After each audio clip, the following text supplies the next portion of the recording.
There is already record turnout in Canada, where the national election is set to conclude Monday. We love covering politics in the States. I kid. Canada's federal election has evolved into a pivotal contest centered on national sovereignty and economic resilience, particularly in response to escalating tensions with the United States. The election was prompted by the resignation of Prime Minister Justin Trudeau in January, following declining approval ratings and internal party pressure on him to step aside. Mark Carney, a former central banker with no prior elected office experience, succeeded Trudeau as Liberal Party leader and as Prime Minister in March. Carney called for snap elections to solidify his mandate amid these growing tensions between the United States and Canada. Initially trailing in the polls, the Liberal Party has gained momentum under Carney's leadership, with recent projections indicating potentially a majority government under his rule of the country. Carney's platform emphasizes economic stability, defense spending to meet NATO commitments, and diversification of trade partnerships to reduce reliance on the United States. Just yesterday, President Trump repeated his attacks on Canada.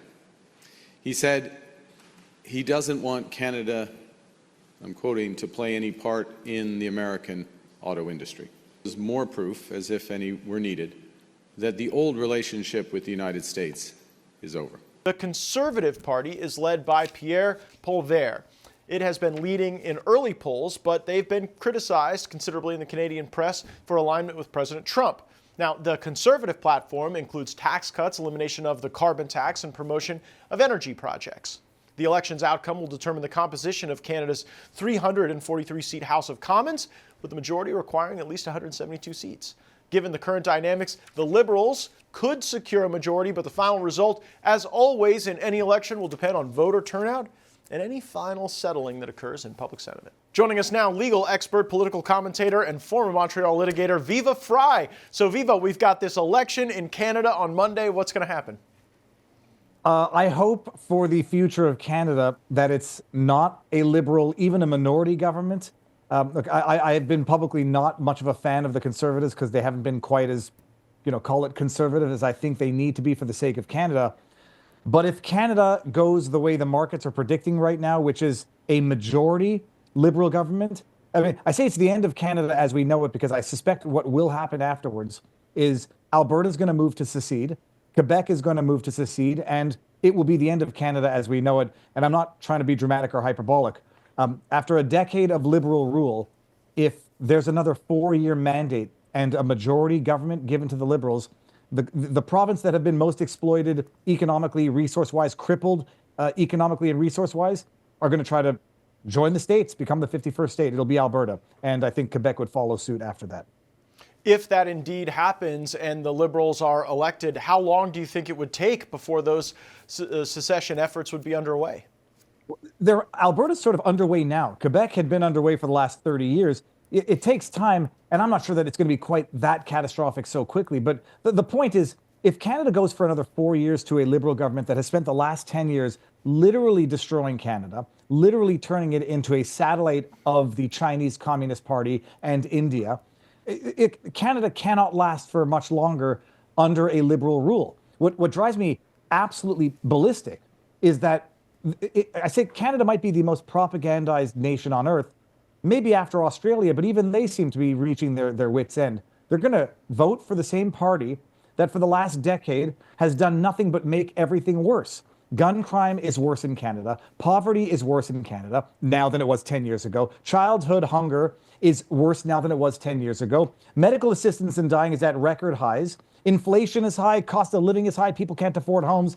And they're going to re-elect the same government that has been promising for the last decade to make housing more affordable, while simultaneously not delivering on that, but opening the borders up to millions upon millions of immigrants. I mean, it's insanity. It's actual insanity that I can't even understand how the markets are what they are right now. But we'll see. Monday is really, the D-Day for the future of Canada. I do believe the psychological term for this condition is Stockholm Syndrome, where people become sympathetic with their own captor. And if what you're describing is true, that's where Canada's voters are right now. Do you think it's a function of widespread mental illness in Canada that they would elect a Liberal government again? Or have the Conservatives failed to ignite a meaningful alternative to draw people in? Well, as they say, Matt, two things can be true at once. It is, people have used the Stockholm syndrome analogy or concept, and I don't think they're wrong. What it is also, I sort of use the a Parkinson's law of not mundanity, but there's this principle. Parkinson's law of mundanity is that you can get a bunch of people around a table. The complicated stuff they'll gloss over in 5 minutes, but the simple stuff like where do you put a water cooler, they'll talk about for an hour because everybody has an opinion on a simple issue. The fix in Canada is sufficiently complicated. And so the easy Parkinson's out is to blame Trump. And the liberals, in as much as they're scoundrels and the political scum of the earth, they play politics better than the conservatives. And they have now basically converted the last 10 years of liberal devastation into the last 3 months of Trump's tariffs. And they are now basically scapegoating everything that's going on in Canada on the Trump tariffs and the people who realize that they can't really fix the problems in Canada. So they're better off just A, blaming Trump, and B, saying their suffering is somehow righteous because at least we're not Americans. And the liberals have been playing it perfectly. The problem with the conservatives is that they haven't come out with a populist revolution of sorts. They haven't come out and played Trumpian politics in the truest sense in Canada. And their excuse is that, well, Canada is different, Canadians are different. And so a Trump-like figure in Canada wouldn't reverberate or wouldn't resonate. Well, but wait a second, Viva. The conservatives are paying the price for it anyway. Like, there's another saying, if you're going to pay the piper, you might as well dance. So if conservatives in Canada are already going to wear some of the association guilt with Trump and tariffs, why wouldn't they have the type of populist, invigorated campaign? I mean, I'm watching the conservative candidate in these debates, and it's sort of boring. It's not just boring, and you're saying what I've been saying for a long time. Everyone has been ragging on me because I've been very hard on Pierre for about 4 years now. I say, like, he should have espoused true conservative values, but not conservative in like that sense. Constitutional values. They should have been against the mandates. They should have been against the jabs. They should have been against censorship. And they sort of are, but not so much. And then the idea is, well, they don't want to be too Trump-esque because then the liberal-funded Canadian media is going to call him a Trumpy-in or a mini-Trump. They do it anyhow. And so like you're saying, they do it anyhow. It's not a question of embracing it, but just let loose. The Canadian people, in my estimation, want the same populist revolution that we're seeing across the world. They want the populist revolution that we've seen in America, what we've seen in Romania, what we've seen in Brazil, what we've seen in France.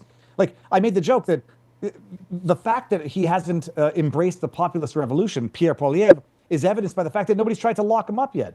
Like, they locked up Marine Le Pen. They excluded Kaylin Georgescu. They tried to lock up and kill Bolsonaro.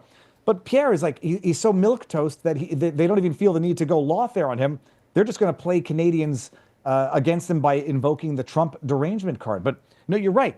They already do it. The Canadian media was never going to let Pierre off the hook. He may as well have embraced it and rallied the base. I just hope that he hasn't actually just turned off enough people so that the so-called conservatives, libertarian People's Party of Canada just don't show up to vote.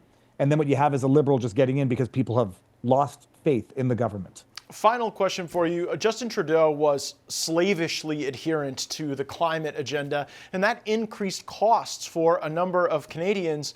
Will voters punish the Liberal Party for that now that Trudeau is gone? It's enraging because Mark Carney was advising Trudeau on this. He had been advising Trudeau for the last 5 years. Mark Carney is the globalist climate crisis advisor that has been talking about reducing emissions, bringing Canada to zero emissions by 2050. All the while, Mark Carney, through Brookfield Assets Management, investing in dirty energy in Brazil, in the United Arab Emirates. So he's advising crippling environmental policy via Trudeau in Canada, while he simultaneously profits off of this in foreign countries that are producing dirty energy. It seems that not only are the Liberals not going to punish them, we've got that party called the New Democrat Party, the NDP. They're so angry with their party, they might be moving over to the Liberals, which is why some people are thinking it's going to be a majority win. I hope Canadians are not that politically ignorant, propagandized, and willing to take 10 years of abuse to reward this government with another 4-year mandate. I hope. Fingers crossed. I'm optimistic, but I'm getting a little bit black-pilled watching what's going on up there. We'll be watching closely on Monday. Viva Frei, thanks so much for joining the program and sharing your insights. Thank you for having me.